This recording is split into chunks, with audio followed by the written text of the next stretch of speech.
Today marks a very special day. It is the 1-year anniversary of our landmark bipartisan bill called the 21st Century Cures Act. We began with one goal in mind: helping patients and their families. You know what? It really started because we listened. And we listened to the American public, we listened to the disease groups, we listened to the researchers, we listened to each other, Republicans and Democrats. What can we do to find a cure for these diseases that truly ail every family? I'll never forget the day Fred came to me and he said, I'm thinking of a bill that'll help us modernize biomedical research and bring it into the 21st century. And so without even consulting my staff or anything, I said, sure. 2 little girls, the Kennedy sisters in my district, were a huge inspiration for us. Brooke and Brielle, they've got a rare genetic disease called spinal muscular atrophy, or SMA. Every single American is touched by a disease. My younger daughter, Francesca, is a type 1 diabetic. Every family has stories like this, and that's why this is such a compelling piece of legislation.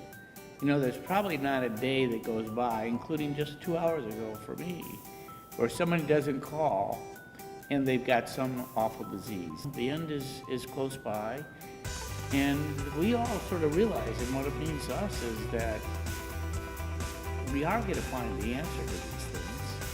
And man, if they can just live another 2 or maybe even 3 years, it would be a whole different verdict. And they're just looking for hope.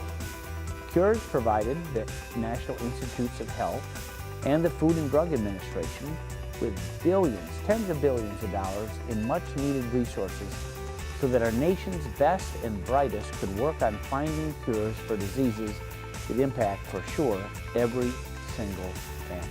The BRAIN Initiative is designed to help spur research into the way the brain works so that we can get a better understanding in how to cure diseases for which we don't have cures right now, to implement Vice President Biden's Cancer Moonshot Initiative.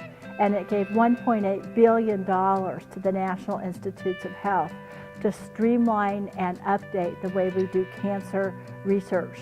Precision medicine is what's going to allow researchers to find cures that impact each person and their unique biology. Nobody is not going to benefit from this law because there's nobody that I know that isn't impacted by some disease, whether it be cancer, or lupus, or Alzheimer's, or Parkinson's. I mean, you name it. Every family has got someone, some loved one or neighbor. Already we've seen great advancements in cancer and some other things that literally are saving lives. And, you know, I think of our little friend Max, and Max is a young man. He has a rare disease, and he probably was the very best lobbyist that we've had for this bill. He came to Capitol Hill, he talked to us, he talked to our colleagues. For a kid like Max, there wasn't a lot of hope before because he has a rare disease. But now, because of the provisions we put in our bill, not just the funding, although the funding's important, but also the way we streamline the process and bring new and innovative drugs and devices through the FDA for approval, somebody like Max has hope. I think I can safely say we did this bill for Max and for the millions of other kids like him. We are on the cusp of something special. A once-in-a-generation opportunity to transform how we treat disease.